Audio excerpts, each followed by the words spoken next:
Hello! Cece, thank you so much for the sub. Pub, thank you so much for the sub. Hi, Blood. Hi. I feel very rusty. Very rusty.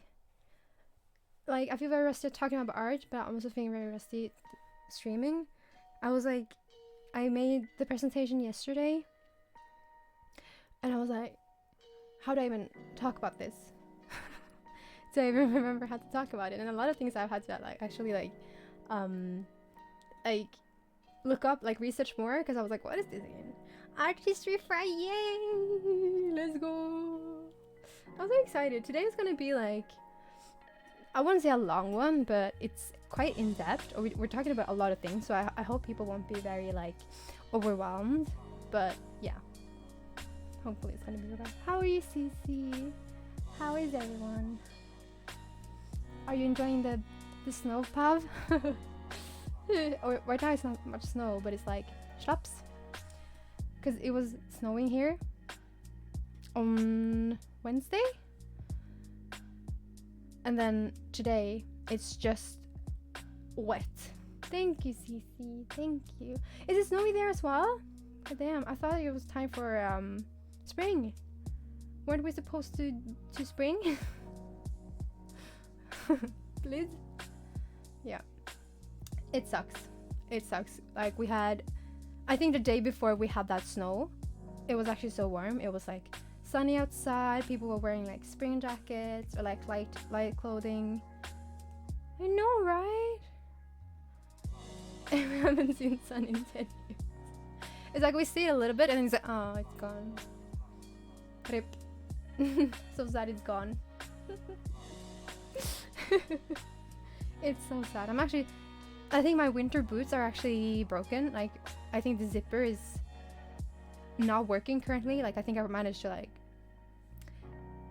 to break it. So I don't even have like winter boots or like winter shoes. So I'm just gonna be in denial and walk around in spring clothing. The Sun Monday was so nice and warm. We all should move somewhere. We should move to Thailand. That's what I want to do. I want to move to Thailand.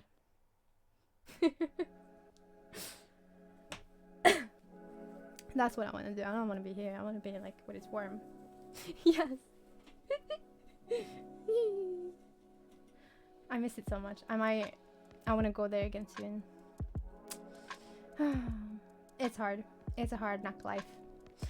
So I'm gonna try and give you guys some new knowledge today, which I hope you guys like it, but I also hope like one day you guys will have like will be needing like that knowledge. One day you could be like, actually this painting is from this era. That'd be so funny. It's super humid right now, and right now it's 35 degrees in Thailand, so maybe like don't go there yet. Hi Zim, you made it. Welcome in. Params, thank you. Thank you so much. Are you going Swifties? Or are you even playing? How are you, Zim? How are you? How is everyone? It's Friday. Do we have any plans for the weekend? Swift? Yeah, 35 is a little bit too much for me, but you have a lot of air conditioning in Thailand, so I think you'll survive. We'll just stay inside anyway. Hi, Evento! Yeah! It's actually really good. Like, people here, it's really nice. Hi, Lancy! You're cooking? Wait, he cooking. Why are you cooking? Mento, how are you? I'm alright, Sim. I'm alright. I have work tomorrow, but other than that, it's been a very slow week. So I've been chilling. Honestly, been chilling so much. Thank you so much for the hype train, everyone. I appreciate it. Thank you. Move to Thailand and drink matcha and I. Yes, Cici. That sounds amazing. That sounds amazing. Waiting to watch Jim and Chia. Are you guys gonna discuss art today? And Chia might need to help me with some Italian pronunciations. So I hope she can. That sounds nice. That sounds really nice. I want curry. I ate pizza before I started stream. So I am full up and ready to talk about art. Hi, Jem! How are you, sweetie?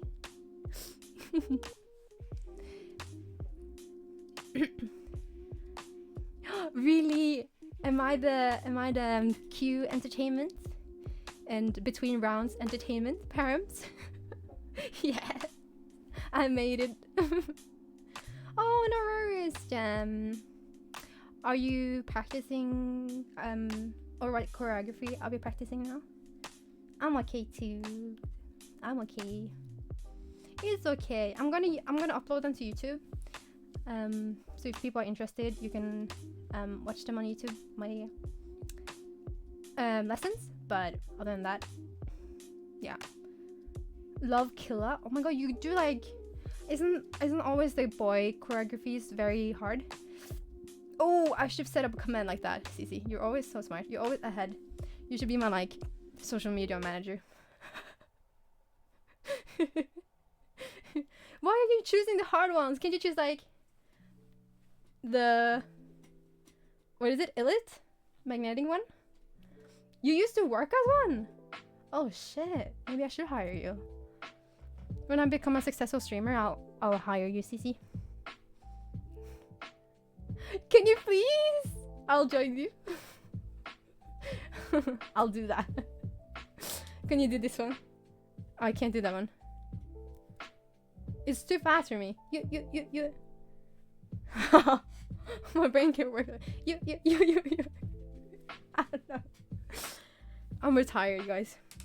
Okay, should we talk about art? Let's talk about art. So Dem can actually at least see a little bit. It's so fast. You. Next time I'll do it. Hi, Chia! I just told Mento that I might need some help with some Italian pronunciations today. So, yeah. Be on standby, please. Cause it is a lot of Italian names. Cause today we're talking about Renaissance, which is one of my favorite epoch time periods or styles, and I'm really excited to talk about that one today. It's going to be a little bit in depth. It's going to be a lot of information, so please if it's too much, just tell me to slow down or ask questions. If there's anything that is unclear or you want to know more about. But yeah, is the volume okay? It's nice and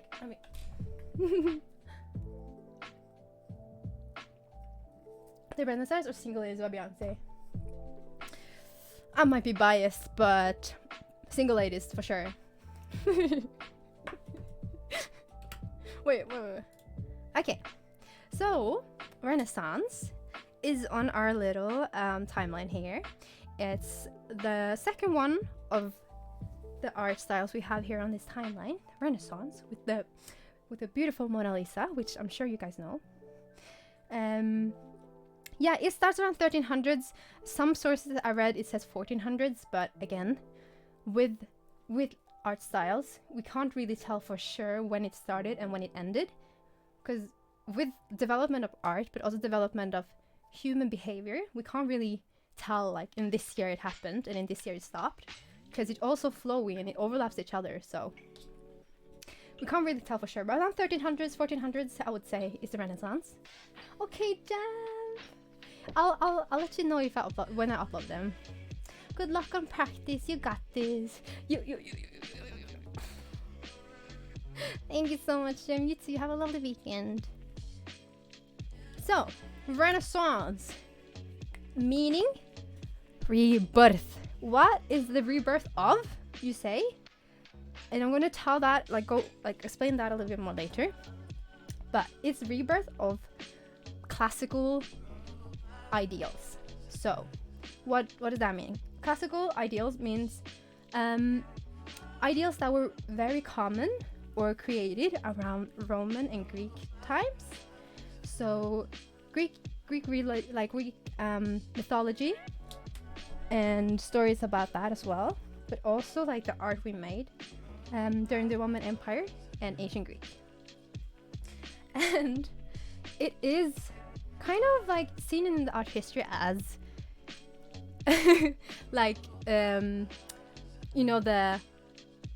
or should I say, because after the Middle Ages, Renaissance came, and it's like the light of history times, because during medieval times, or the Middle Ages, also called Dark Ages, there was a lot of war, famine, and diseases.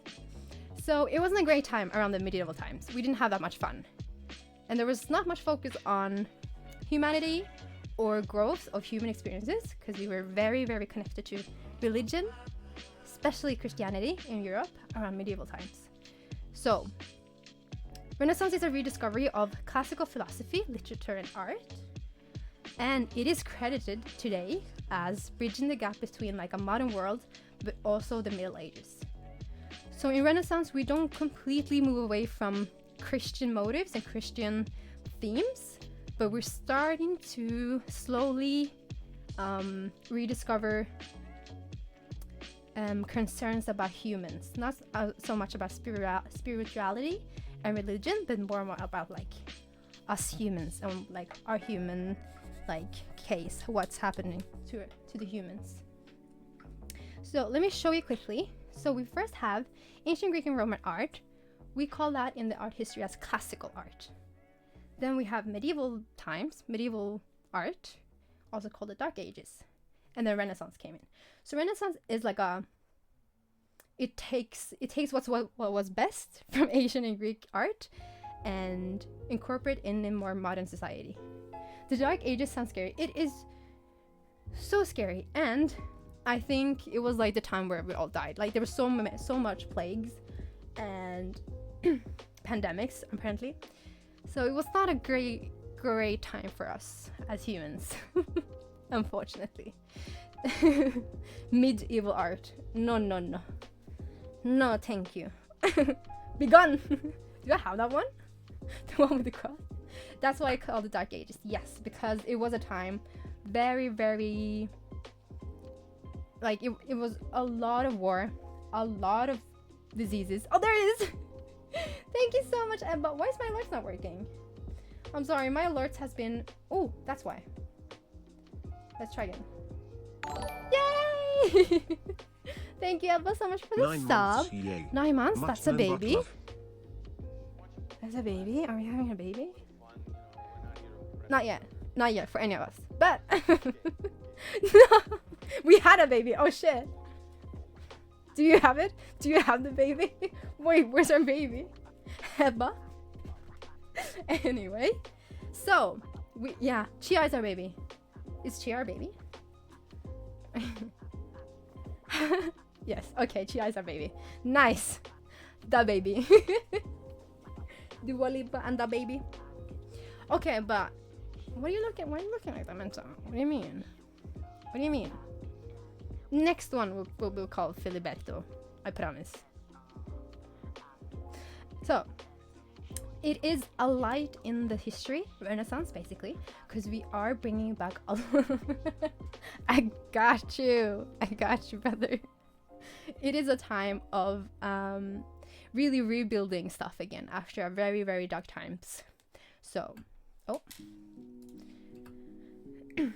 medieval art and Renaissance art, they look different, style-wise, technique-wise, but also in what they choose to depict. Medieval art is a lot about Christian biblical themes, and they're supposed to teach us something. So in medieval times and times before, most of the people couldn't read, so the way to actually educate the people, especially about religion, was through pictures. So that is what medieval art did. Renaissance pictures did it too, but in a much more different way.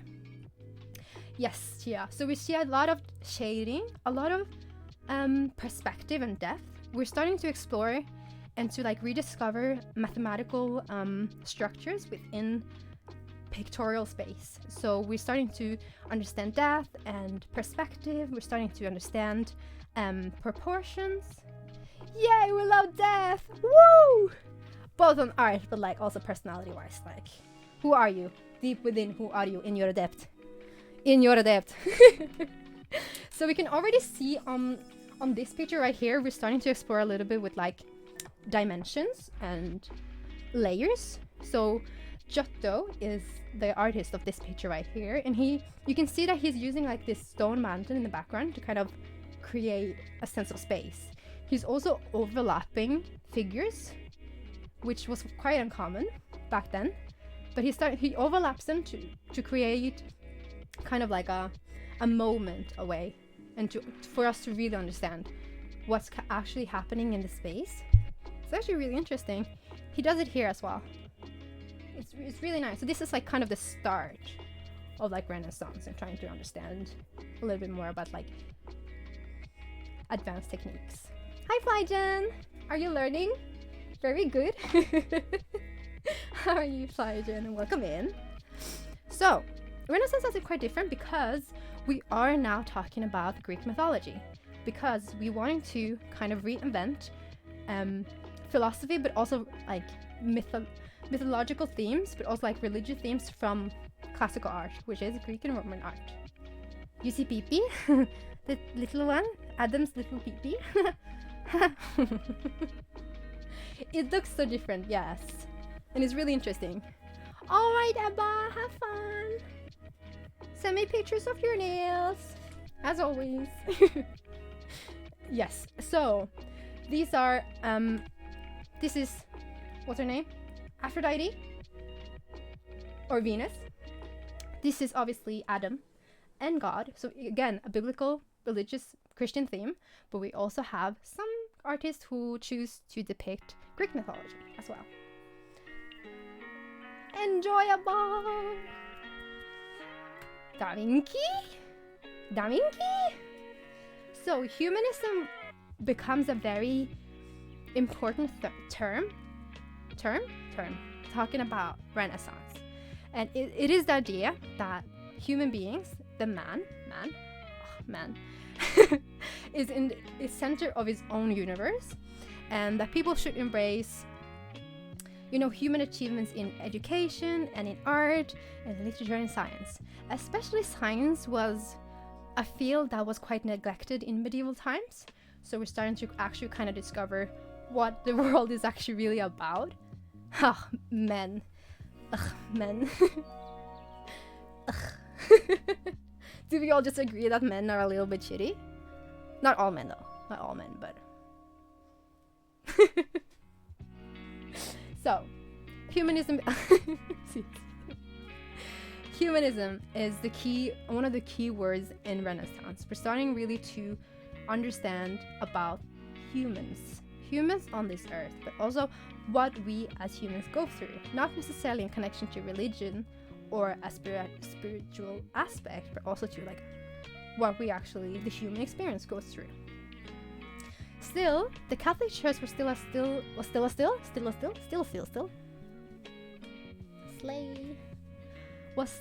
major patron to the arts. So still the art is very much dedicated to decorate churches, monasteries, cathedrals, and places of religious purpose to educate people.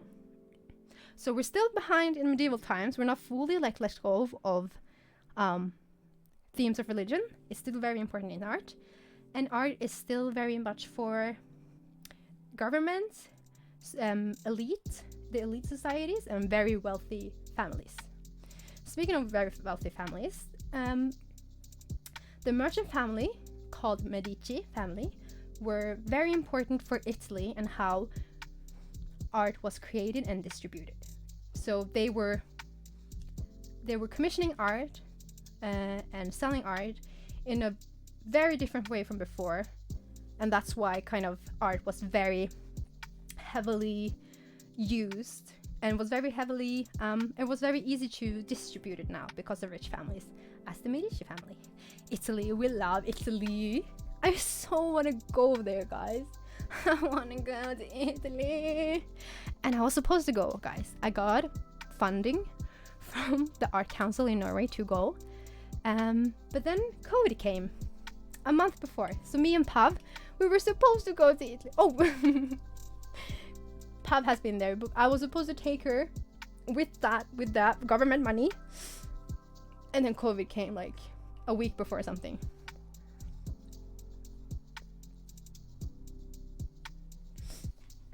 It was so sad. Like, the Norwegian government had funded everything from like hotels to travel.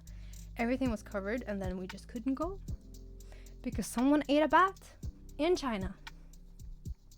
Nice. So I know, Paul, and we were like texting each other, wondering, like being like, we can't go, right? Like, for sure we can't go. It was so sad. And then we just ended up playing Animal Crossing every day. Anyways, so go now. I really want to go. I'm gonna go. I'm gonna for sure go. Oh, wait, but like the COVID was really bad in Italy. Like, it was really bad. And like in Norway it was fine, but about your Turkey trip, were you supposed to go as well? But then COVID came. Yeah, but Turkey was really bad, right? Oh, really, Flygen? That sucks. Have you gone back? I want to go, Pav. Can we go? I really want to go now. Like, I have so much time. I could go.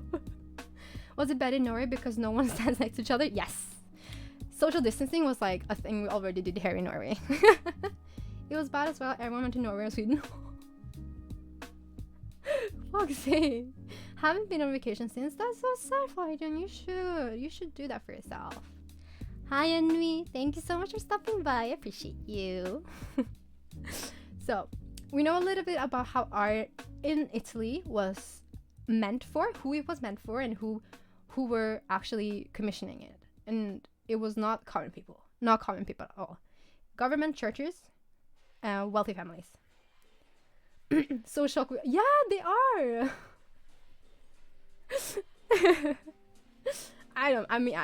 We're okay. We're not great, but we're okay. Don't spend it on yourself, Flygen.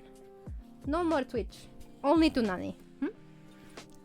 So, characteristics for art in Renaissance is usually linear perspective and discovery of like mathematical laws. Who said what? We are extremely awkward in Sweden. I can imagine parents. We're awkward as well, but we're awkward as well. Norway is awkward as well. So Renaissance art usually was for churches or other religious places. So it would usually be like altar pieces and very heavily kind of marketed towards religious, especially Catholic people. I always say how to work is in Ika, and they're like, oh, hi. Oh no. Artists now sought to capture human experience and emotion, and not so much about biblical themes or representations of Jesus. It's like I don't want to listen to myself, or like I don't want you guys to listen to me, so I just mute myself. Nice. So we're gonna see a lot of paintings that actually depict my ears. Sorry. We're actually gonna see paintings that are depicting humans in emotions, and very like very, what should I say, like very clear emotions. Like you can actually see what this person in this picture are going through. Am I getting punched in the side of it? I'm sorry guys, won't happen again. We're also exploring beauty and mystery of the natural world, not so much about heaven, paradise, stuff like that. We're actually like starting to look at the real world. Discovery of math. Wait, math? Is that why I have to do math in school? Because of these Renaissance guys? How dare they discover math? How dare you discover algebra? Shaking my head. So religious subjects are still very much common, but self-portraits or portraits of people are starting to emerge as well, and they're kind of reflects self-worth in a way, which is very much linked to humanism and discovery of human and a self. And portrayals of mythological stories were depicted for moralizing messages, so to tell people a story and to learn people a lesson. That's what pictures are for. What's happening? So much yo here. It's like Woody. So much Woody. And so a lot of humanism was, again, humanism is a very important term, and it's kind of like one of the pillars of Renaissance art. Dab me up. How did I dab you up? Like that? Did you guys know? Because I learned this recently. Did you guys know that the Ninja Turtles are named after famous Renaissance artists? Because I didn't know. I didn't grow up Mento Nyanya Turtles. I didn't grow up with Ninja Turtles, so I don't think in my head I actually knew what they were called. No, Pa! I have punched the microphone before. I'm so sorry, guys. So it maybe, yeah. A little violent. So anyways, they're called after Renaissance artists. I actually didn't know. Nani hates your mic. It's a love-hate relationship. Right now it's a love because, you know, I put like stickers on it. She's actually really cute, but sometimes, some days I hate her so much. Like, it's so, like, if I'm already very stimulated, like this is the way, and I go like, so she's a lot sometimes, but I love her. So I thought I could talk about these 4 artists. Right hand, no regards.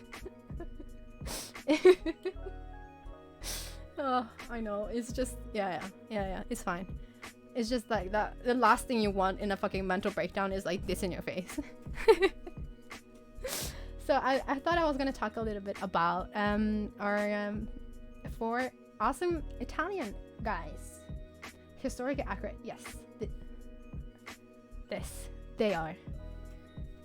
You don't remember them from the history books? Leonardo, Donatello, Raphael, and Michelangelo? Wait, what? So let's talk about the first one, Leonardo da Vinci. She actually called it earlier. Yeah, so I had so much fun making this because I laughed so much about the Da Vinci part, and it's so stupid because it's just like my little meme brain. Me and Shia, like, we we share one brain cell, and it's all about memes. So now the fun fact I can tell people is that Ninja Turtle are actually artists. Yes, they are. Look at this hat. It's so cute. He's so cute. So he is known as the Renaissance Man because he just could do everything. Basically. No cap. Same. The amount of like art memes I follow on like TikTok. No. On Instagram. I should just make a thesis that is an Instagram account. And yeah. Anyway. He was a genius because he was a painter, he was a sculptor, an engineer, architect, scientist, and inventor. And that's why we call him kind of like the Renaissance Man, because a lot of fields kind of flourished a lot in the Renaissance times. So for him to actually have a foot in almost every field is very Renaissance of him. He is him. So he worked a lot in Milan, in Florence, in Rome, and in France. And he didn't paint that much, or he had a lot of ideas. Historians looking back at his notebooks will see that he actually had a lot of ideas for artworks, but he didn't actually do that many. He was everywhere, and he did everything.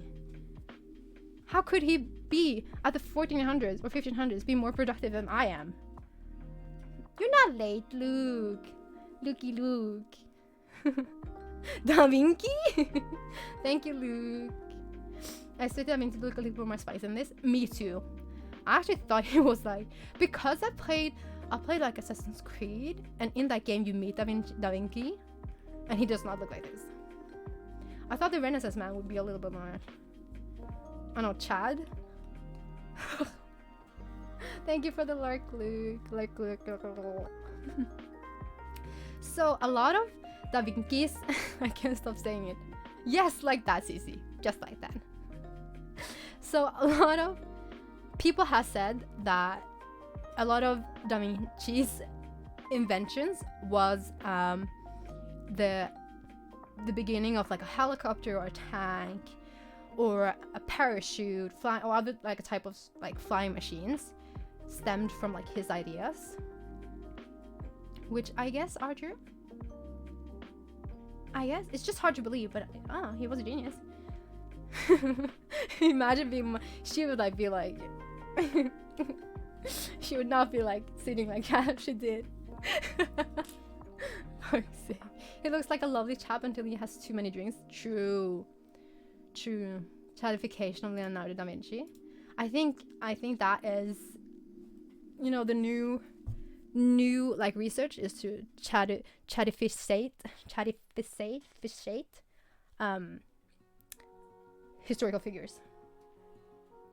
Yeah, sounds good. So a lot of the reasons as to why art looks the way that it did, and not only Renaissance but in periods after. Words, they're so hard. I guess I know how Breeze feels. You know, I hate to admit it.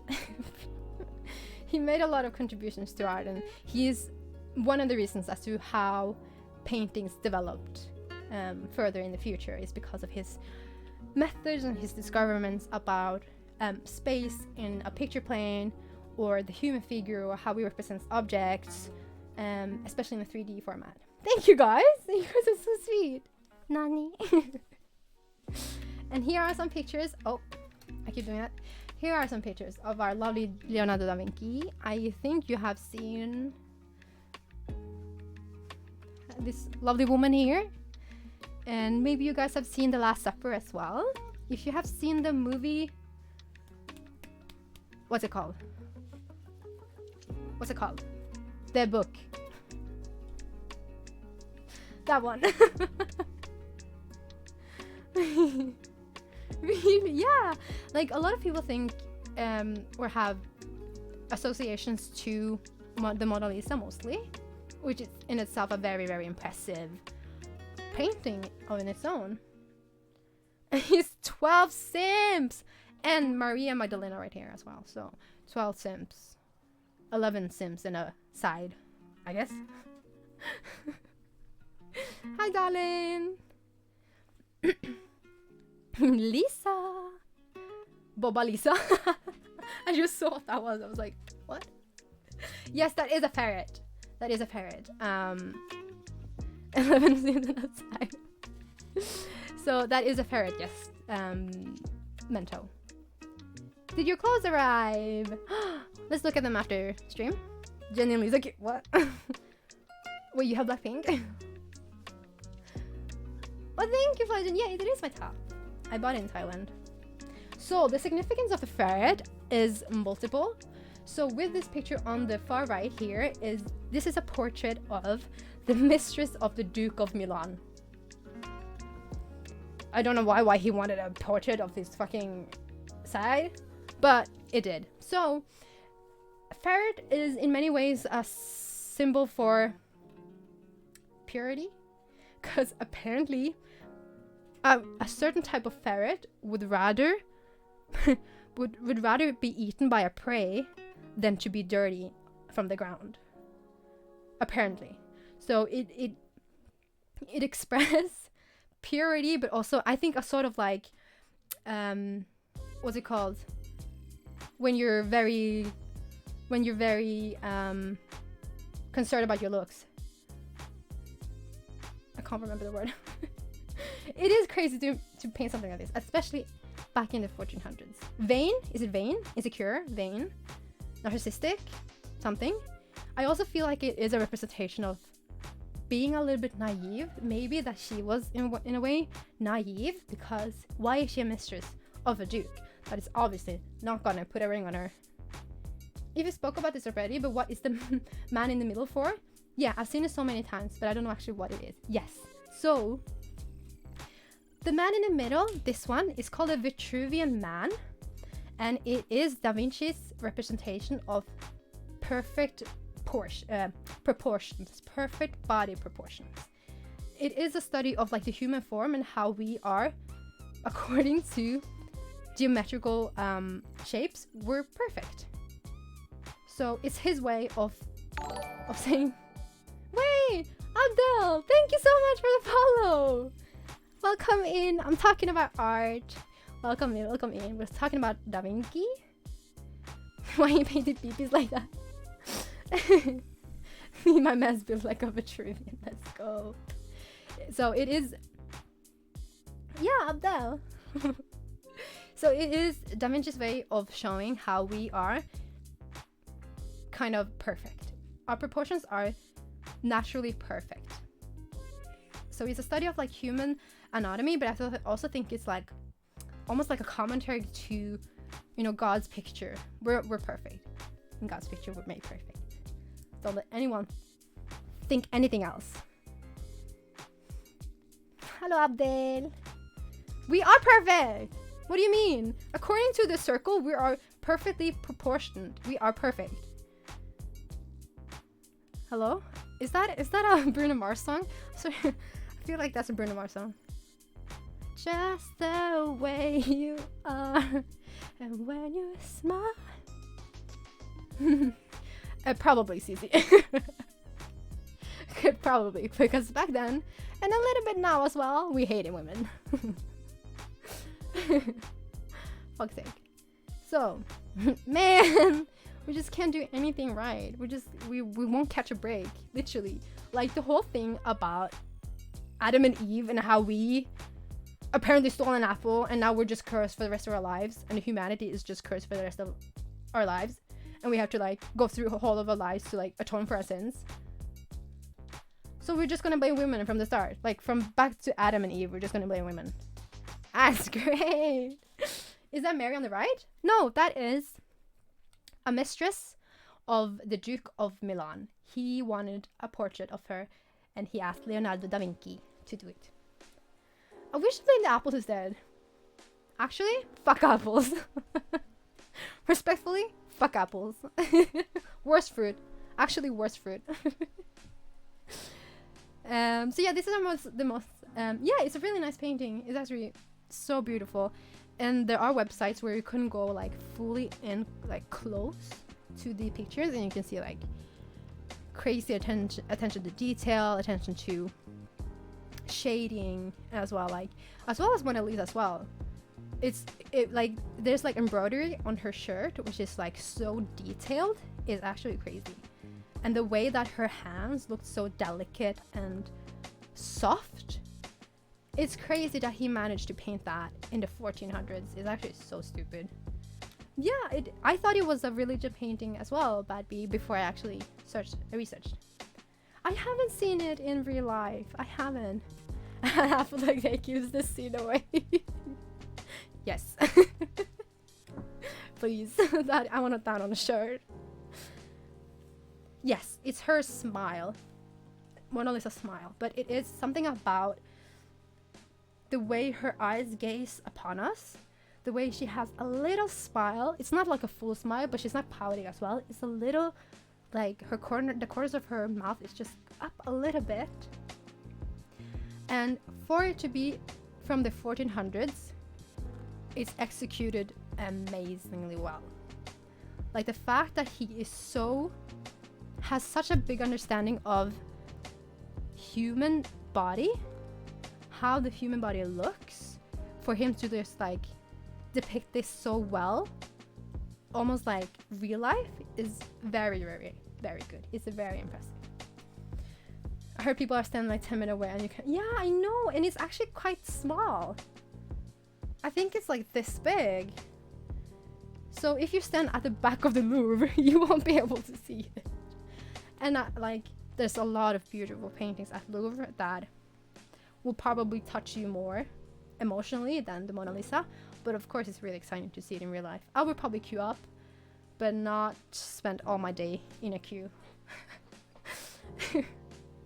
Okay, any other questions about his paintings or Da Vinci before I move on? Solo queue the Mona Lisa. How do I solo queue the Mona Lisa? So this is not this is not Mary. This is a mistress of the Duke of Milan. He wanted a painting of her. She is holding a ferret, or ermine. I'm not sure. Like online, it said ermine. But it can signify a lot of different things, mostly purity and innocence.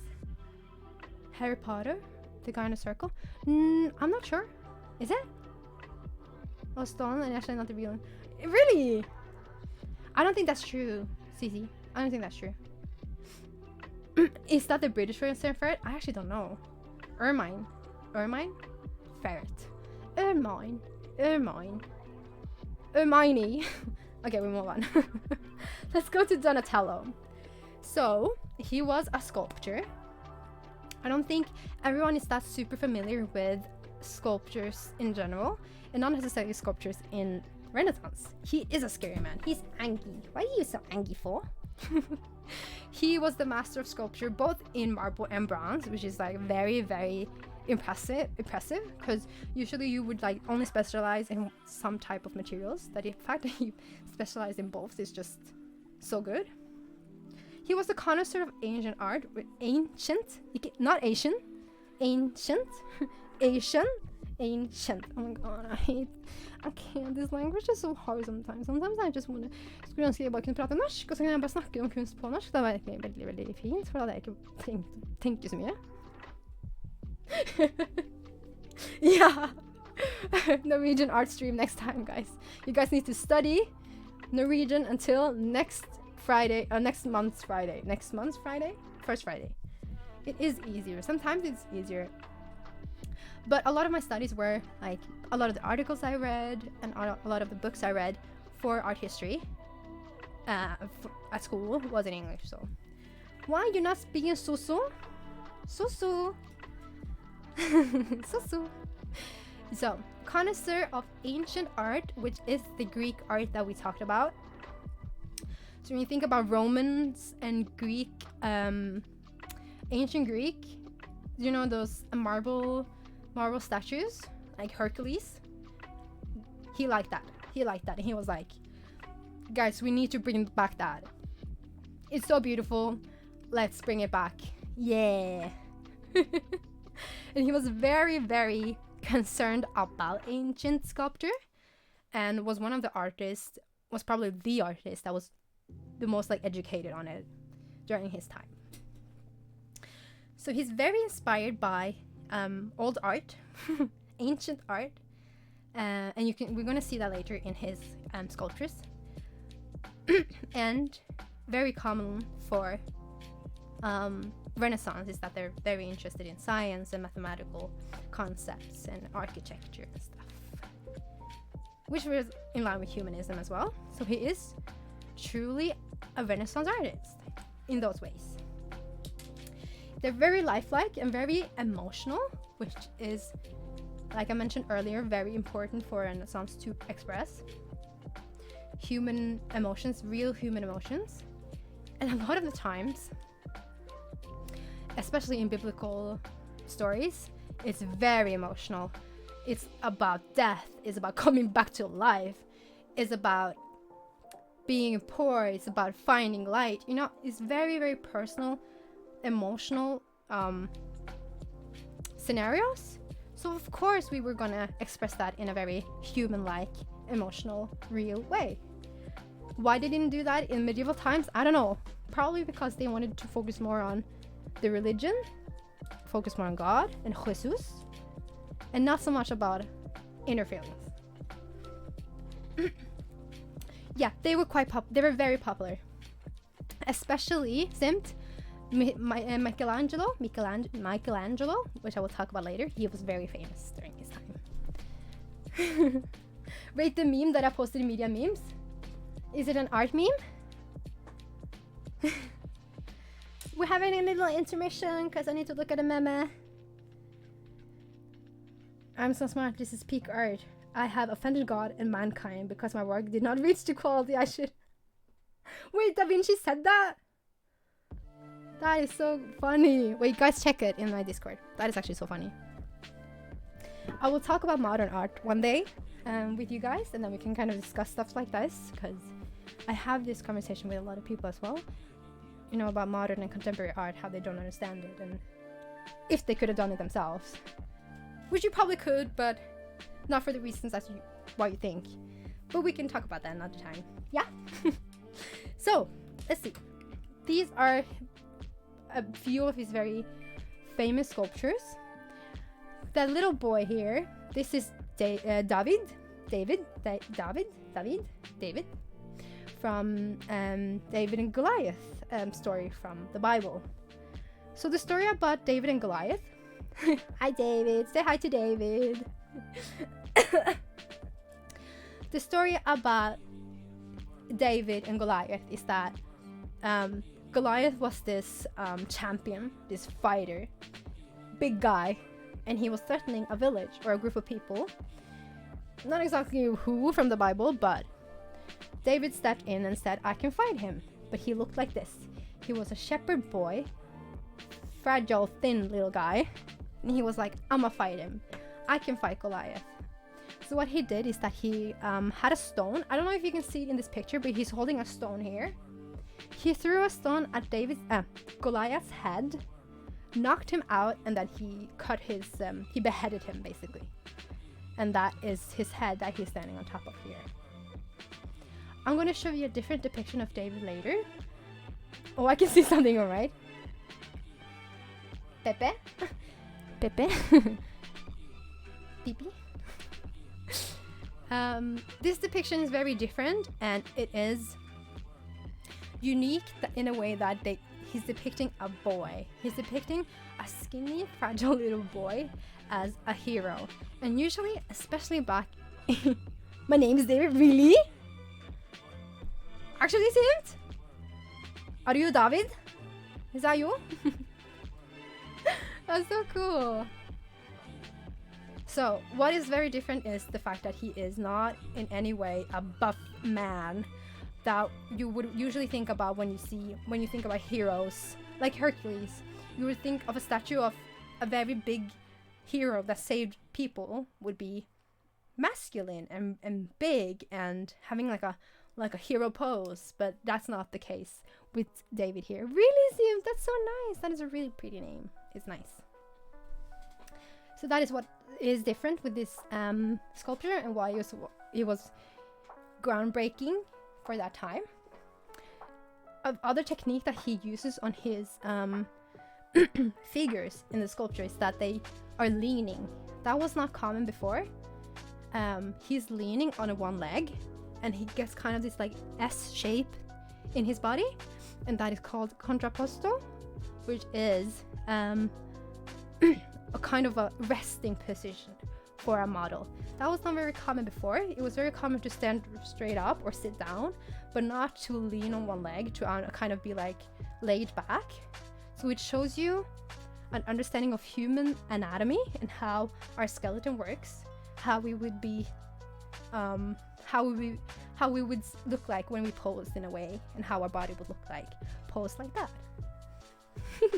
It's very interesting. I like it. I find it so interesting.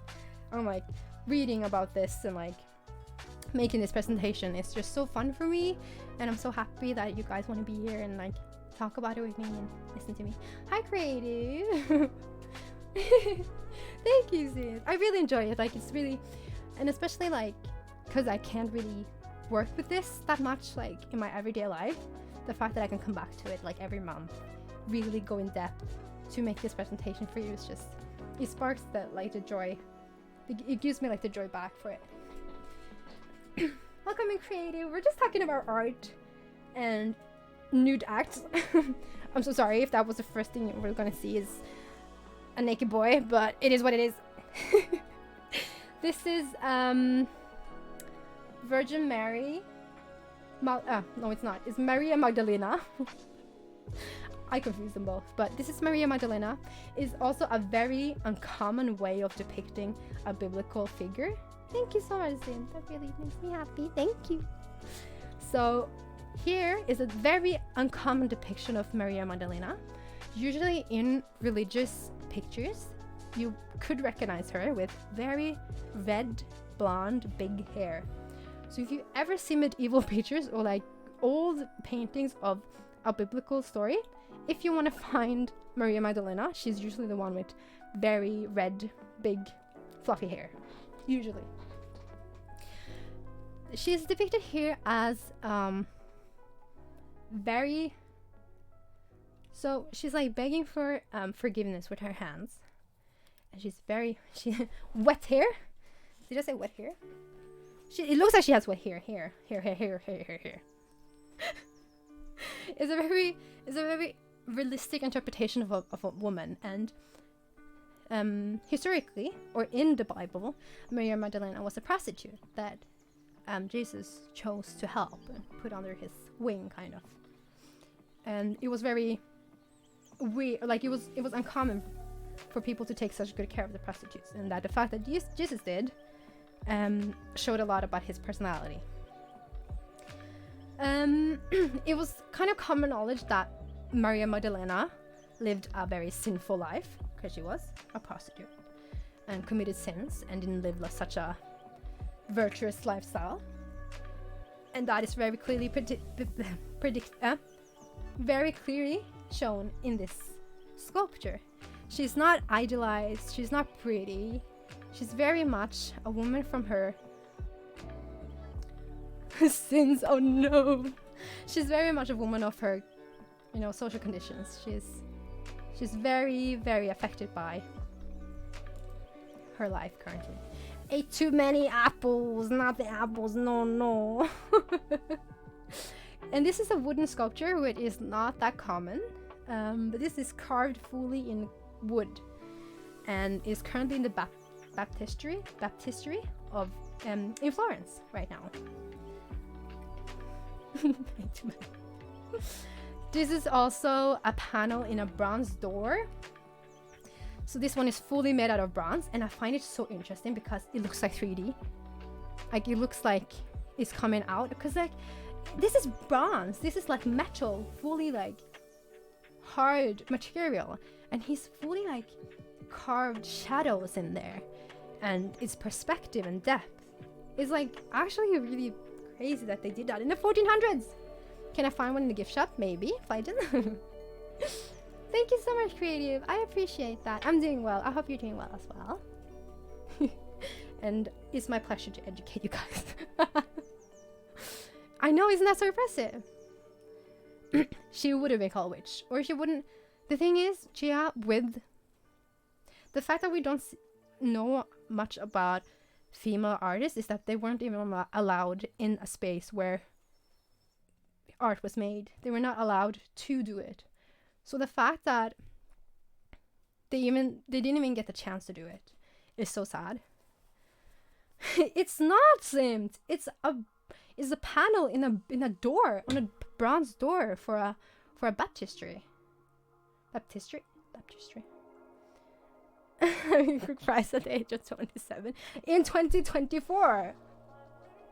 Yes, creative. It's beautiful. Like, how do you do that? I can't even begin to think how you do that in bronze. Do you like carve it, or do you what do you use? You must be carving with like a, I guess. It's crazy. It looks like a 3-dimensional picture, but it's flat in bronze, which is one thing is to do that with paint, but to do that with bronze, insane. Actually insane. Then we have Raphael. He was a master painter and architect, and very much admired for his clarity of form and ease of composition. We will see that later in his picture, but he's very good at creating an architectural room which feels like you can walk into it. So nice. This is Renaissance, Flygen. We're around 1400s in Renaissance. And I'm using the Ninja Turtles as a base for why I'm talking about these 4 artists. But there must be a reason as to why they're named after Italian Renaissance artists. So I thought I would use them as an example and do it from there. I know creative. I learned about this like a few days ago. A mentor in chat was like, "How did you not know?" And I was like, I don't know. So we're talking about Raphael, our third turtle. He's very much inspired by Da Vinci and Michelangelo. And because he was inspired by these 2 people, he created a very expressive personal style. So they all probably knew each other, were in the same circles, and probably operated in the same way. The Ninja Turtles were they really Mento?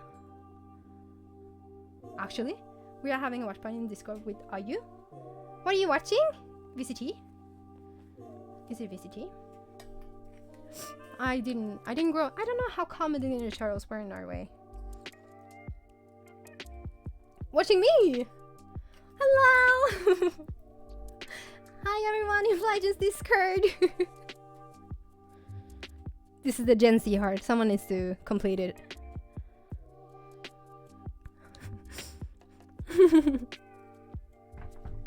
Have you seen a turtle in real life? I don't think so. You probably have, because you live in Florida. You did it with me, thank you much.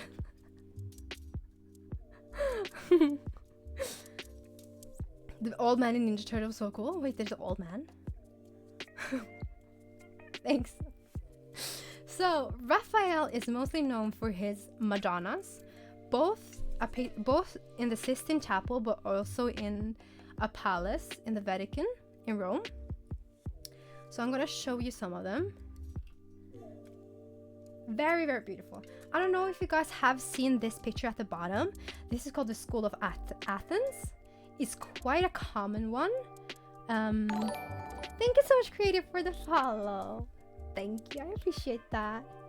This art style is so nice. He's crazy talented. And it actually is a very good thing that he was an architect as well, in the way that he actually creates room in the picture. He's so like educated on architectural space, how an architectural room will look like.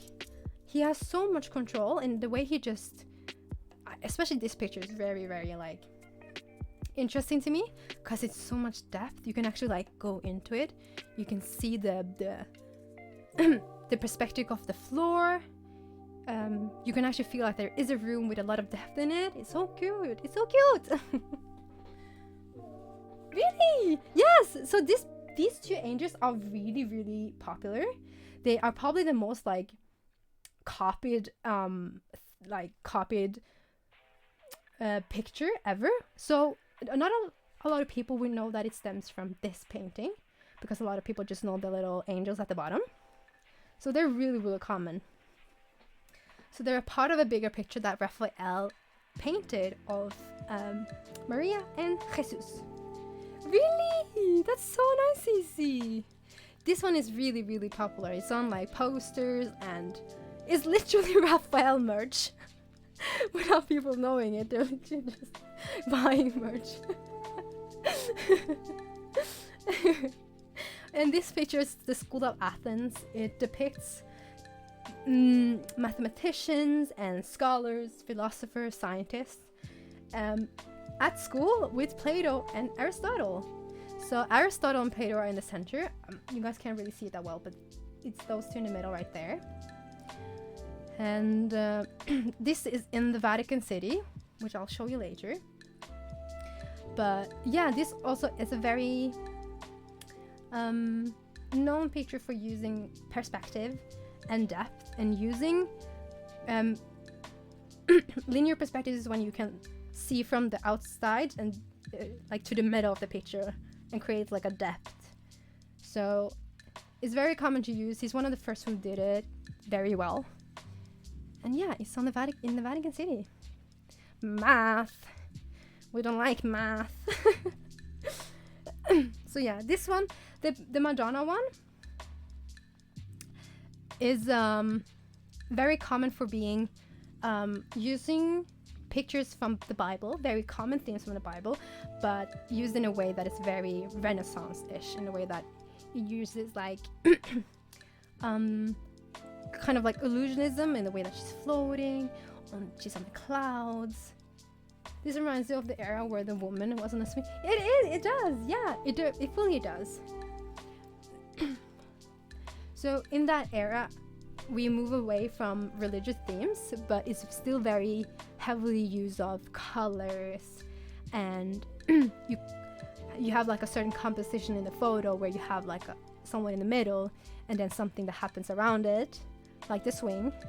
So it's very common, and they probably like they're using techniques from times before. So knowledge just travels down. You are learning 5Gen. Let's go. So proud of you. I'm so proud. He's like, oh no, I'm learning. How did this happen? So yeah, he is a very famous, very, very skillful artist from the Renaissance times. Shows incredible artistic skill, but also so much knowledge about perspective, mathematical kind of techniques. So yeah, truly a Renaissance man. All of them were, because they were so skillful, so talented, and they were so eager to learn, to explore their artistic like skills, which is just amazing. It's so good. Boo, math. Last but not least, we have Michelangelo. He was a sculptor, painter, architect, poet, another Renaissance man who just did everything. Woo! He is considered probably the greatest artist in his lifetime, but I also think like after, like today, he's just so talented and so good. He uses the human body as inspiration, and we'll see that later in his paintings, but he really is so heavily focused on humans, the human body. So he is the one who decorated the ceiling in the Sistine Chapel in the Vatican. Yes, that's why everyone's naked. Because we need to see, and it's obviously like the male body again. But yeah, that's why they're usually naked, because we're going to see all of the like human bodies, all of the muscles, all of the limbs, all the different parts, even the skin. We're going to see everything. Everything. Hello, Lee. Are you on PC? Can you remove that or ban them? If not, I'll do it. Hi Lee, how are you? Are you still at work? Thank you, Lee. He did everything. How did he? I don't know, but he did. I guess they had lots of time. You're home, Lee! Yay! It's good to see you, Lee. Welcome in. Welcome in. So, I think you guys are familiar with the Sistine Chapel, but I'm gonna show you the paintings in the ceilings in a minute. But yeah, he's most famous for his frescoes in the ceiling of the Sistine Chapel. Even though he viewed himself primarily as a sculptor, he did some amazing paintings. So I really don't understand like why he thought he was better at sculpture when he obviously was really good at painting.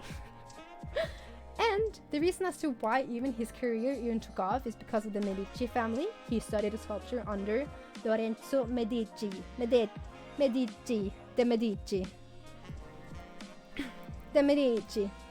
And if you have played Assassin's Creed, we met that family as well. They're weird.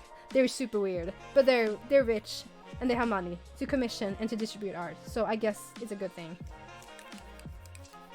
He's also known for his David statue. The David statue. And a Pietà, which is a Virgin Mary sculpture, which I'm going to show you. But he is also known for those. Oh yeah, we didn't like them. No, we didn't. We didn't. They were weird. We didn't like them. For any of these people to meet each other over there. No, they met each other. Pretty sure that all of these boys knew each other. So this guy was inspired by Da Vinci and Michelangelo. So maybe he's probably a little bit younger, but they were all in the same era. Yes, some older than others, but yes, for sure met each other. I'm pretty sure Da Vinci and Michelangelo met each other. They're probably buddies. So yeah, Michelangelo has sort of been like the symbol of Renaissance in a way, and he is also the represent for like humanist tradition and thoughts in the Renaissance. I did. And they were roommates. Maybe they were best friends. I mean, they did the same thing, and they were obviously like both very big artistic geniuses. So I think they were in the same circle, and they were roommates. Like, is there, like, are we only going to talk you meme, Gia? Yeah, you know how Italian men are. Very cozy. They show so much love. So these are his most famous, including the Sistine Chapel ceiling. These are one of his like other famous works. Thank you. It's a top. It's like a little top, like a little blouse. Thank you, Lee. It's from Thailand. I can't wait for it to be summer here so I can actually wear it outside. Yes. So the bottom right picture is in the Vatican, in the chapel. Also, nice cock. Let's go. 2 cocks. So the one at the bottom right is oh, Lee, thank you so much for the song. Cute flirt. Cute flirt? Is that you? Is Mento and me? What, like spiritually? Or like what?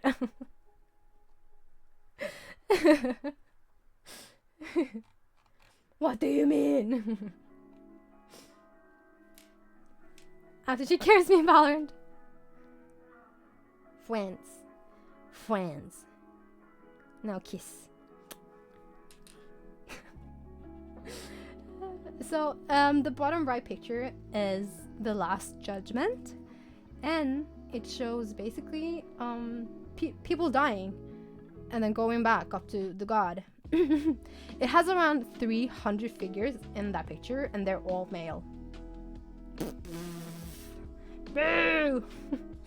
And nude as well, because you know Michelangelo really loved the human body, especially in the birthday suit. Just boys being boys. What can you say? Yes, that is in the Vatican, Cece. This little state in Italy. Do you know? And it's like in a chapel. It's called the Sistine. Have you been there? Oh, I wish I could. I wanna go. Guys, if I ever see that ceiling in my lifetime, I will cry. Oh, Gia. I will cry. Like my ex and I went there. Do we like this ex? Just like us, he was free.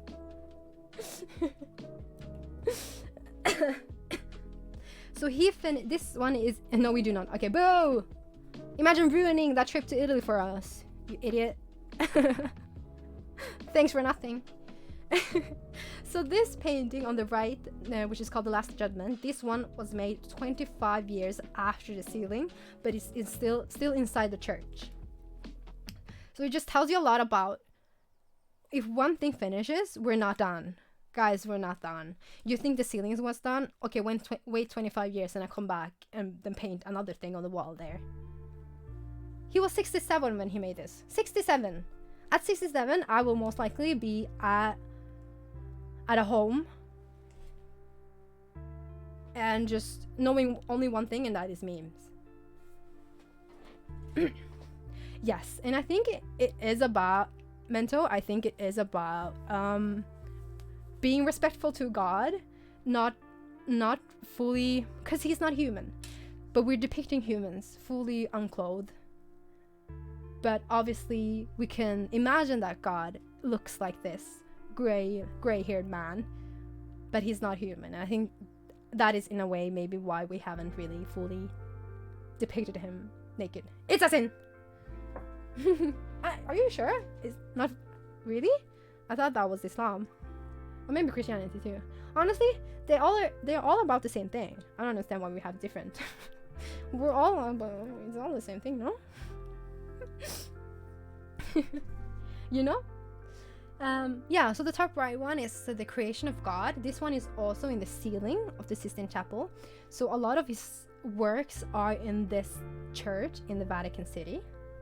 And I think that is one of the main reasons as to why he is so known, because one man decorated the whole of this beautiful, beautiful church, which is insane. So yeah, in this picture, God gives life to man, Adam. And it is a part of a very much bigger series of pictures in the Vatican. And they don't stand alone. They're part of a series, which I'm going to show you later in the ceiling. But yeah, this one is actually the most replicated pictures or religious paintings of all time. No other religious picture have been replicated as much as this one, which is really interesting. Merch! Let's go merch! Again, it's beautiful. I love it. I love it. Christianity? I thought it was Islam that you couldn't depict. But, same. So this sculpture at the top left here is called Pietà. And I absolutely think this is so gorgeous, because this is in marble, but it feels like you can feel the clothing. You can actually see every crease in her robe, on her shirt, and it actually makes you feel like it is proper fabric. Do these people often draw their religious beliefs in art? I see a cross on the bottom right. So I think back in this time, Legion, a lot of the art is commissioned by the church or by the government. So they have a meaning behind them, and I don't think there is much room for personal beliefs or personal interpretation. But I also think that back in the day, back in Renaissance time, everyone was Christian. We are starting to, go into humanism and starting to explore human behavior and how it is to be a human, unconnected to religious or gods. They're all commissioned, yes. They are. So I think in a way that a lot of the artists are religions themselves, but again, they're also doing a job, and they are being commissioned by, the head of state, which is the church. So I don't think there's much room for having personal, in a way, this is personal interpretations as well, in a way that is, they're having artistic freedom in the way that they want to depict something, but maybe there is hidden messages, you know. Apparently in this picture, School of Athens, he has put himself in here somewhere, and Michelangelo and Da Vinci is here somewhere, like Easter eggs. But I think that is the most of what they did. I don't think they would put so much of their personal beliefs in. But it's in Vatican City, so I just remembered. Oh yeah. The church is in the Vatican City. I don't see a lot of different religious stuff in these, but but these are more known artists in Europe rather than in Europe, America. Yeah, so this is mainly Europe. All of this is Italy, more specifically Florence. So obviously the art would look different in the Middle East or in Asia, but it's like most affected by the biggest religion, and that was Christianity at the time, and probably still is. Ow! But yeah, so the only reason as to why there is a lot of religious pictures is because the church is still very much in charge, and we are still not, as humans, not very educated on other stuff than religious stories, and as to, like, we are very much religious people still. So there's not much room for other. There is a development of it here, and that's why Renaissance is so exciting, is because we're starting to actually discover science, we're discovering other types of religious mindsets and philosophies, and it's really interesting. But yes, we are still very much rooted in Christianity. Still. So, Pietà for me is very, very beautiful. That is the top sculpture up here. And Michelangelo made this one, and it's the only actually work that he has signed. So maybe he found very much pride in this work. It depicts the seven sorrows of Mary, which is a very common Catholic prayer as well. Pietà, I think Pietà is the name of this happening, the happening of Jesus dying in Virgin Mary's arms. So I think if you Google Pietà, I think you will get a lot of pictures who looks like this, or it's depicting this very happening. And I think that's why. I don't know if it's been canon as like Pietà. Do you explore other arts from other religions, or do you mainly focus? So in my education, Flygen, we mainly focus on Western culture and Western art history. I would love to learn more about Asian art. Temples in Thailand, they're beautifully, like architectural wise, beautifully executed, and I would love to learn more about why they look like the way they do. But unfortunately, my education is more. I just learned about Western art, which is so unfortunate, because we always focus on the Western aspect of everything, and we always just forget about the rest of the world. But I would love to learn more about, especially Asian art and Asian religious paintings and religious buildings. No, that's all good, Flygen. I really enjoy like having this conversation and stuff. Don't say sorry. It's really fun for me as well, because I'm learning stuff about myself too, So the Pietà is very much like composition wise, it's very triangular, and the way that it starts at the head and then moves down into equal parts and then connects at the bottom. Another reason to move to Thailand, check. And it's so emotional and raw, and it feels like you're there watching a woman in sorrow with her dead son in her arms. And that's what is very common, starting to become very common in Renaissance art. The pure raw emotions and attention to detail. Like, look at the attention he has to the fabric and the way his body just drapes over her hands. It's so brutal and it's so raw, and it's so connecting. This art connects to me, and it makes you wonder how art prior to this connected to the people when it was two-dimensional, no emotions, no expressions, anything. But this properly like reaches the people, in my opinion. It reaches your inner feelings, and I find that so beautiful. And the fact that he did this in the 1400s of marble is insane. It's actually insane. The David statue is also very popular. You guys have probably seen it, and it's a very popular popular art piece. It's 5 meters tall, which I think is absolutely insane to make something that big. And this art piece is the first colossal, like, monumental statue of marble in Renaissance since Greek and Roman times. So the fact that we are actually coming back to classical art is really exciting, both in like mindsets, but also like physically in the way we actually made art. Prior to this, there were no massive colossal statues of nude men. That guy's me posing like in the shower.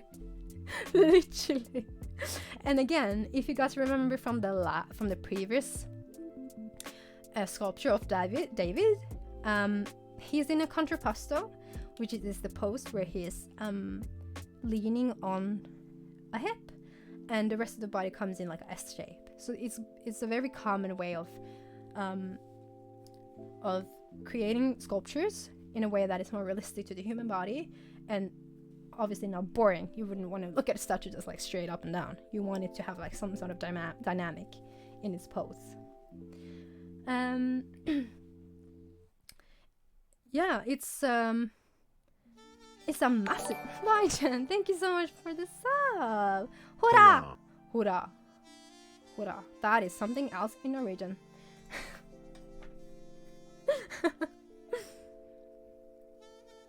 Thank you so much, Biden. I really appreciate that. Stop. Oh my god, I should have a filter. Thank god Poppy's here. She's like, stop. Oopsie. This took him 2 years to make this sculpture, which, you know, I get. You know, that would take me maybe like more than 2 years if I were to make this.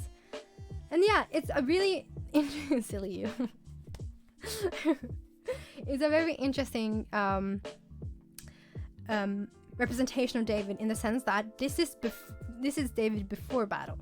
Prior to this, depictions of David would be during battle or after, but to depict him before battle was quite uncommon, because why would you make a massive statue of someone not doing something just yet? But it shows how calm David was, how in control of the situation he was, and it shows you a lot about his character in a way. At least Michelangelo's interpretation of David's personality. Amateur, it would take you like a few months, right? Profoundly when I try to do a celebratory chant. It's fine. It's fine. Okay. It's fine, Flyton. Thank you so much for this. I really appreciate that. So yeah, it's quite unique in a way that he chose to depict him before battle, not during or after. And yeah, it shows a lot about how Michelangelo really viewed David, this biblical person, how he actually viewed him, and how he, you know, expressed that in a statue, in a sculpture like this. Very interesting. So advanced. Like, oh my god, they were so advanced at the time. I'm a little silly Sally. So this is the Sistine Chapel, the ceiling of the chapel, and at the end here we have what's it called? The Last Judgment as well, which Michelangelo also painted. So he painted all of this. What the fuck? He is so good. He actually like popped off. He actually popped off. So some of the walls here, like you see on the sides right here, they were painted almost 20 years before Michelangelo came in and painted the ceiling. So it has been worked on prior to his involvement in it. But the fact that he just came in and did this just is absolutely insane. It's crazy. And this is 1400s. What do we know about technology, about education, about science? Nothing. Compared to now, it's nothing. And the fact that you can actually do this so many years ago is insane. It's insane. I would look at this and think this is way too much, but it must have been a big thing, Flygen. It was very, very celebrated at the time, and this put him on the map, like definitely put him on the map in Italy, among artists. But yes, people loved it. It was so well received. And yeah, it's actually crazy that you would do all of this for religion, if you ask me. So the chapel depicts the Old Testament, and you can follow the story along, but you can see creation of Adam here, and then I think you can see of them being chased away from heaven somewhere. But yeah, it depicts the Old Testament. Everything is painted. He painted on the stone, so you can see some cracks in it, and it has been restored a couple of times. So from time to time, people will go in and look at them and kind of paint again, just so it will keep its original shape. But yeah, he painted straight on the concrete, or I think it's concrete or the marble in the church, and it's cracking up a lot, and the pigment of the colors are slowly like disappearing. But that is what we have people to restore it for. So yeah, it's amazing. I love it. I absolutely love it. And then he came in 25 years later. He came and painted this on the wall at the end there. But yeah, that one man did this. It's actually crazy, and it took him 4 years, which I think is actually pretty fast. Alright, and that is with a lot of, you know, artists from back in the days that you read about in art history. You wonder, how did they do this? Like, they're famous still today for a reason, you know? And it's even more impressive to be able to have done this in the 1400s, where we probably didn't have proper sewer systems, you know? And that is truly amazing. I find that. But when the big Notre Dame fire happened, did the building have important art like this? It didn't. So the ceiling of it was lost, or that was the part of it that was on fire, but there were no art pieces or artworks that were lost. But the architectural structure is obviously very, very hard to create, because do we have blueprints of Notre Dame? I don't think so, or maybe we do, but the fact that we have to go back in and actually restore it by building it from the very, like, we had to build it again is very, very difficult, and yeah, expensive, I guess. But again, the Catholic Church has a lot of money, so I don't think that would be a problem. My stick figure would look amazing on the ceiling too. Pav's little like edits of bricks on like a sheep would look amazing. What is the Notre Dame? That's the cathedral in France, which is made in a Gothic style, which is known for being very decorative and beautiful. I think so. I think Moko, thank you so much. You're so sweet. Have a great day too. I'm sure people specialize in restoring stuff, and I don't think there is a lot of people doing that, because I don't think you need that many people. So it's quite a niche career, I think. But yeah. So I would love to visit the Sistine Chapel in the Vatican someday. I will for sure. But when I do, I will cry. I think I will. It's just so crazy. And when you study something for so long, like I have, from like reading it on in books, and seeing pictures of it like this, I think it would be very, very overwhelming for me to look at it in person. I can imagine, really impressive too though, being able to do touch-ups and help restore something so valuable. Yes, for sure. People do that at the Munch Museum as well with the Scream. People go in every so often to touch up on it. And there is a debate if in the end it is the original painting from Edvard Munch. If we keep going back into it and drawing on it, or like painting on it over and over again for it to be pretty again. And it's been a debate. Is it really still, you know, yeah, basically a mental, like, if we keep building it back together, is it still the same? Some American carves their name on their art. Yeah, and they did it on in Rome as well. I think they carved like his initials and his girl's initials, and I'm like, why would you do that? That's so weird. But yeah, that is a very interesting debate, but I also think it's very important to go in and touch up and restore historical paintings, especially if they are being damaged over time. I don't know. I think the original artists would want them to look a certain way. And if they were not to be because of time, I think it would make sense to go back in and make it so how the artist originally wanted it to be. If you keep touching over the actual work, it'll at some point be gone. Yeah, and I think that is happening a lot of with Edvard Munch's paintings, unfortunately. There are some paintings where the paint is gone and they have straight up painted over it, or like filled the gaps. And then again, it's not Edvard Munch who painted it, it's like the people who restored it. But again, I think it's important work, but I also think there is a debate around it that is valid, for sure. So here are some other groundbreaking intellectuals in the Renaissance. We have Descartes, Galileo Galilei, Copernicus, and Dante. Just wanted to quickly include this just to show that it wasn't only in the art field that things were developing. It was developing in astronomy or astrology. They're different, but I never know. Astronomy, no? Which one is the horoscopes?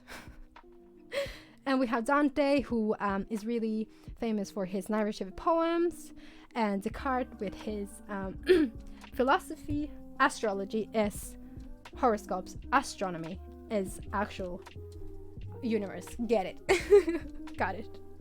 So yeah, it's actually like snowballing almost. When the Renaissance guys starting to actually fully immerse themselves in their fields is actually like growing so fast, and this is the start on like modern civilization as we know it today. Is there any pieces that are meant to not be restored over time?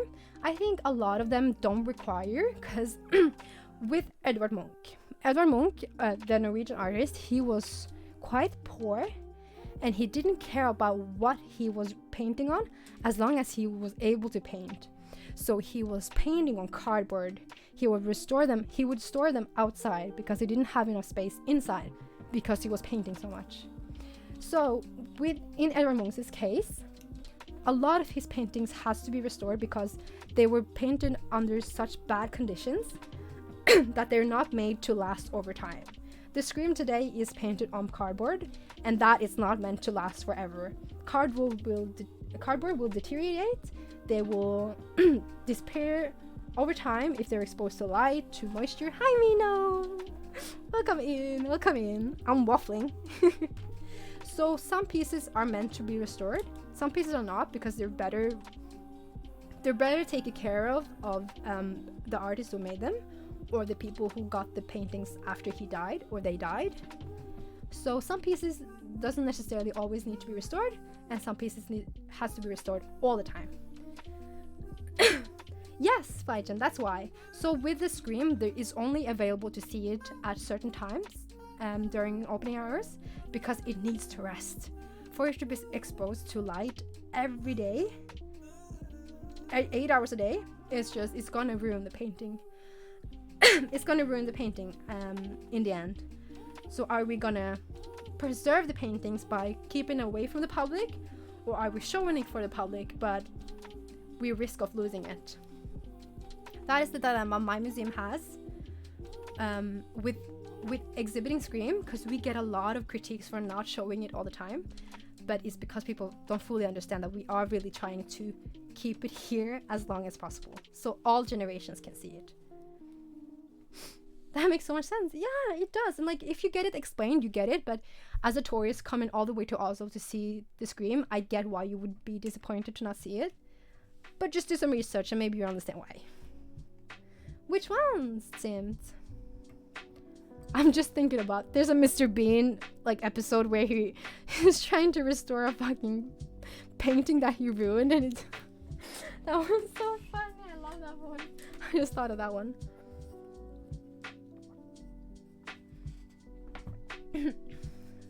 Yeah, I think that would be amazing for Hygen, and that will be possible with the work from people who are restoring paintings right now. So it is a very, very important job they do. It was made in 1916. The Scream, 1916. So it's a long time ago. Of Jesus, that looks so weird. Wait, I think I know what you mean. I can't remember. I can't remember. This is it. I reached the end. Since there is a very interesting story about a painting of an artist called Bartlett Newman, and he painted a picture that is just red. It's fully red. It's just red, and that's the painting. It's red, and then someone came in and slashed it with a knife, and it was like cut in half, and the canvas was cut in half, and people who tried to restore it couldn't, because he was so good at making the colors so even throughout the whole canvas that people wasn't able to restore it back, because they were like, how did he do that? He was so crazy talented with working with pigment and paint to make it so even throughout the canvas that everyone found it so hard to restore it again. Which is actually so crazy, because you would think I could do that. I could just paint a whole canvas red, and people are like, no, you couldn't. You couldn't, because he did, and no one could do it again. And he passed away. And he could never just do it back. And I don't know. I think it's ruined. I think it's still ruined. Or like, people are tried, but like, you could obviously see that it's been done some work on it, because it's not the same as before. That's crazy, you know? So it really puts a perspective on restorations and how hard it actually is. Like, we can't just recreate things. We just can't. Because they were talented and famous and known in history for a reason. When I can make something last in history. Let's go! Make history in Valorant. True. Become radiant. You can do it, Python. You can do it. I heard a point of view that such vandalism plays art in a new context, and is it where it gives a second life. So, have you seen the Banksy art piece where it was supposed to be shredded, and then it stopped halfway, so one part of it is shredded and one part is not? That one got a second life. Banksy's original, purpose was for it to be ruined. A malfunction happened, it wasn't ruined, and now it's just like a crazy new art piece that just has a second life, and it's like its own art piece in itself, but just like in a new form. I think that is super exciting and very interesting.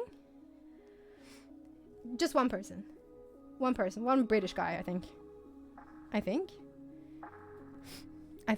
Guys, we have an exhibition of Banksy in Oslo, but apparently, like, he didn't agree to exhibit anything. So I just don't want to see it because of that. Oh, is he German? I don't think we know who he is. I think we just know where he's from. How comes, Sims? How comes?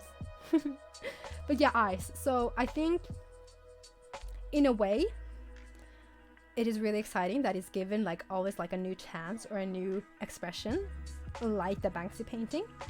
But I think sometimes it's hard to call it the original piece when it's been restored so many times that it's no longer, the same pigment or the same painting as the artist did. Now it's just new paint because it got disappeared over time. I think it's hard to call it the original painting because it's not. But it's a really interesting discussion, and I'm all for restoration, for it to last years after years after years. You gotta do what you gotta do. Use the whole country. Like, everyone's just painting. When are you gonna sneak a painting and show it on stream? Next time. Next time you will see my museum heist. And the stream after, I'll show it to you. Sounds good? I'll bring Pav with me. Because I need help.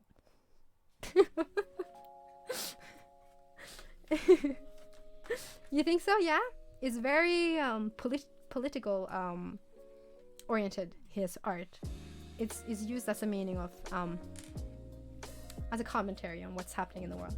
I just think that if we pour soup on all paintings, the museum will turn it into a trash heap. If everyone's allowed to speak like this. You mean that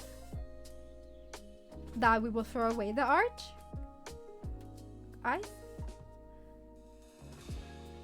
He doesn't like official institutions. That's why he does everything like in the street. Is also a commentary about like the political environment, about what the government is doing, and yeah, it's a commentary basically. I'm so glad to catch the ending. I'm happily. Oh yes, Ice. I think if it becomes more and more common to vandalize art in order to protest for a cause, I think in the end art will not be public anymore. I think we will start privatizing it or making it hard to look at art because we don't want it vandalized. I also think security on museums will be much higher, and that will just ruin the experience for you. Going to a museum just to have like a casual fun experience, and then you have to leave your bags or go through a metal detector or empty your pockets or show that what you have in your purse, like becoming like airport almost. And it feels like it's hard to go to a museum then. Oh, you got two different, wait, you got a flower and then you got a cake. Did you cheer 100? Or maybe you done that. Hello? I have opinions, but I don't know anything about ours, so I'll be there for the vibes. Yes!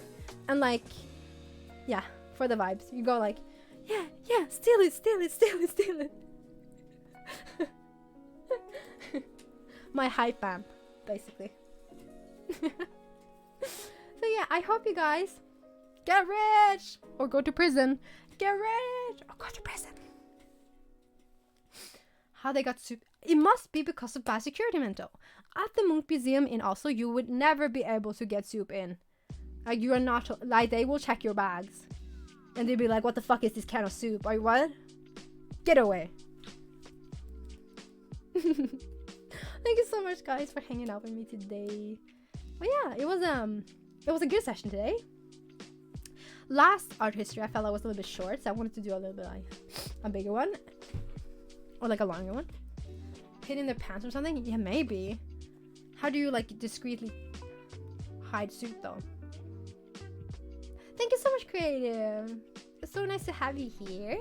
And I'm glad that one of the first streams you joined was an art history one. I do play games, just not that much on stream anymore, but I'll try and get back into it. But every first Friday of the month, I do an art history stream. So at least I have that consistency. Of course, Lee, of course. Thank you so much, guys. I hope you guys learned something. I hope you guys find something or found something that was new and exciting for you. And maybe you guys found something you guys really liked and you want to like research it more later.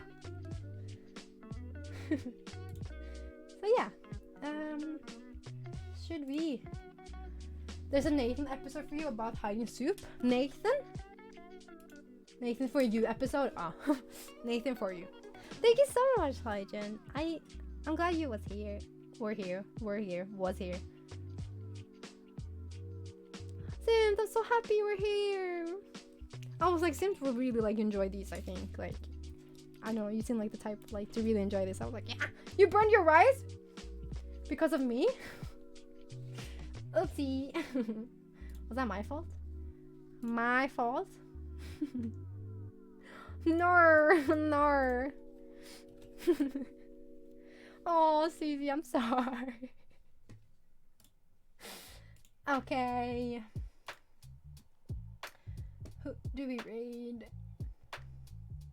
So, my friend Rachel, it's her birthday today. Should we Wait, she's not here right now. Rachel! Rachel! I'm gonna ask, is she here? Raquel! Did we find a fifth? She's here. Okay, should we rate her? It's her birthday today! I. Is it slash raid? I'm eating pizza. Oh, she's so eating my pizza. camera's off. It's her birthday today. Can we do a special raid message? Should we? Okay. Does she have emotes? Art history stream. Can we do danse? Do danse? Can we find a fifth? Happy. I'm lazy. You guys have to do it. And if you're not a sub and don't have that one, you can use that one. Yeah, you do. So if you're a sub, use the one that Pab did. If you're not a sub, use my one. Yeah, let's just spam her with some love on her birthday today. She's doing a 28-hour stream because she's turning 28, and I'm like, guys, I'm not doing that. I'm not doing that. When I turn 30, I'm not doing a 30-hour stream.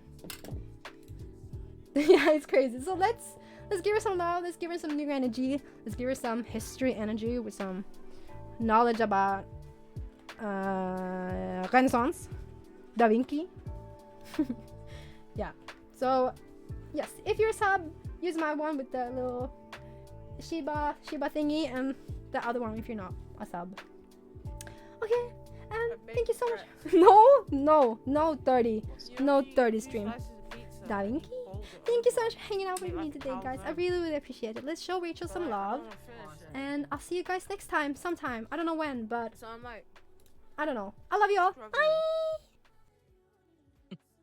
I'm really struggling.